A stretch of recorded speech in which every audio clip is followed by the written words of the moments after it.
Nearing the end of the coronavirus pandemic, we are left wondering about the true nature of the disease, and its origins. The lab leak theory suggests that COVID-19 did not evolve naturally, and instead comes from the disease research facility near the Huanan seafood market. Exact specifications differ depending on who you ask, but it is theorized that the virus was either being studied at the location, or was created by the scientists at the lab, and was then leaked, accidentally or intentionally. In this video, I would like to expand upon the lab leak theory, bring up evidence that supports it, and discuss several counter-arguments.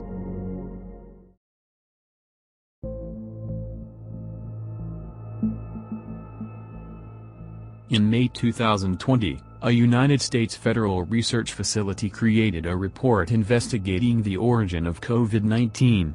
What is in this report currently remains a mystery. What is known, however, is that it has given credence to the lab leak theory, reflected in the House of Representatives' decision to investigate the CCP's connection to the corona pandemic. While we don't have this document available, we can still find various pieces of incriminating evidence to implicate the CCP.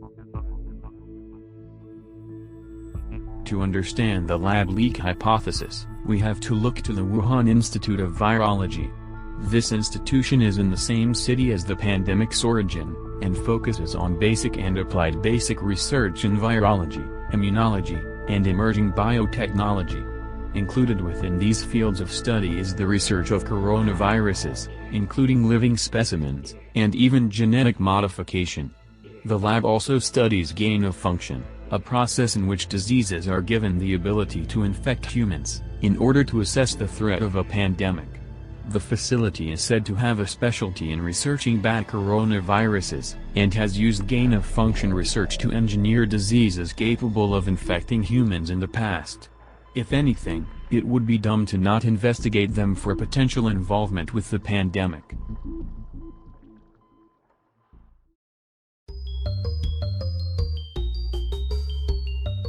Even if we say that the Institute did not engineer the virus, it still remains the closest source of coronaviruses to the supposed ground zero of the pandemic, as the nearest bat population infected with similar coronaviruses to COVID-19 is 900 kilometers away. It is pretty ridiculous to assume a bat infected with the virus flew 900 kilometers to the Huanan seafood market, so would there be any reason for a person to travel to where the bats are instead? Contrary to some people's beliefs, bats were never a food source for the city, which means they weren't hunted and the chances of someone gaining the virus through consumption is near zero.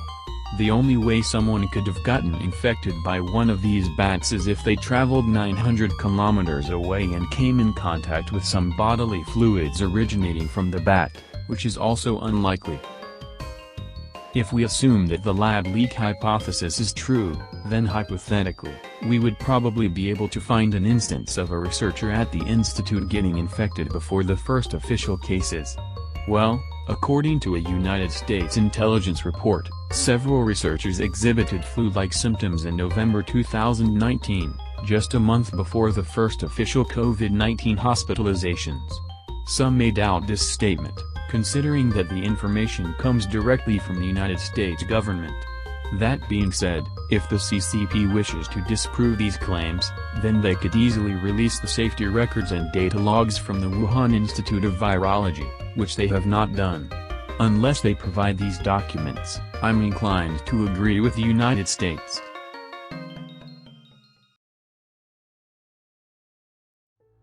Just 5 weeks after the coronavirus was known to be capable of human-to-human transition, a military scientist working for the People's Liberation Army named Yu Sinzhu filed for a vaccine patent. This patent was filed 2 weeks before the disease was declared a global pandemic, which led many to believe that the scientist, and by extension the Chinese government, knew about the disease long before they made it publicly known.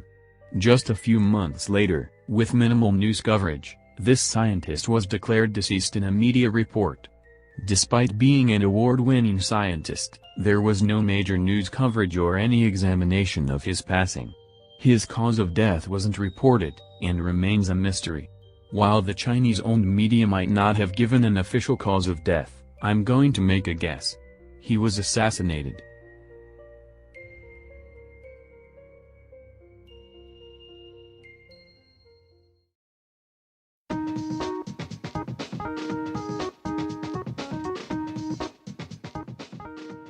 So with all of that in mind, what evidence is there that opposes the lab leak hypothesis? Well, for starters, the disease lab closest to the Huanan seafood market at 2 kilometers away, does in fact, not study coronaviruses. Theory debunked, right? While the Jiangnan Disease Prevention and Control Center does not study coronaviruses, the Wuhan Institute of Virology 13.5 kilometers away does. After factoring in the massive population of 11 million in the province of Wuhan, this distance would do nothing to stop the spread of the virus. To put that number into perspective, Wuhan alone has more people than the entirety of Sweden, and has a population density of 1,200 people per square kilometer. The Wuhan Institute of Virology is a biosafety level 4 research center, and as such, should be safe from any potential leaks. In fact, the Wuhan Institute of Virology is the only level 4 biosafety lab in China, so while other labs may have had leaks in the past, one could make the argument that this specific lab would be less likely to have these same problems. While at first, you may assume that we can safely rule out any hypothetical leaks, that simply is not the case. The U.S. State Department's internal documents claimed that the institute has a serious shortage of appropriately trained technicians and investigators needed to safely operate this high-containment laboratory. This quote dates back to 2018, just 2 years before the virus was first discovered. Even China Daily, a media outlet run by the propaganda department of the CCP, does not directly refute the quote, but instead insists that things must have changed in the time since the report.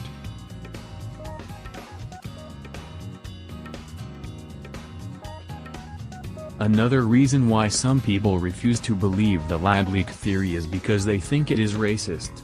This claim honestly doesn't make any sense to me.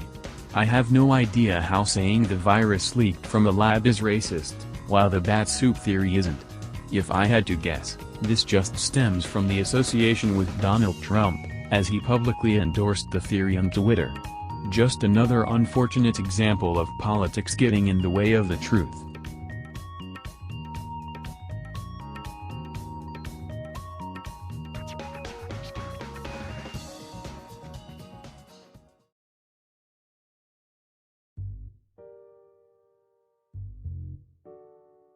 While we can't be entirely sure if the virus was genetically modified or not, it originating from the Wuhan Institute of Virology seems pretty likely to me. There is simply too much evidence to ignore, and every counterpoint is flimsy or easily disprovable. Of course, this story is still developing, so any information presented in this video could be proven wrong in the upcoming weeks. Trying to find unbiased information on this topic can be extremely difficult, due to how political it all is, but I implore everyone watching this video to do some research of their own, as there is much more to this story than what was discussed here. Stay safe out there.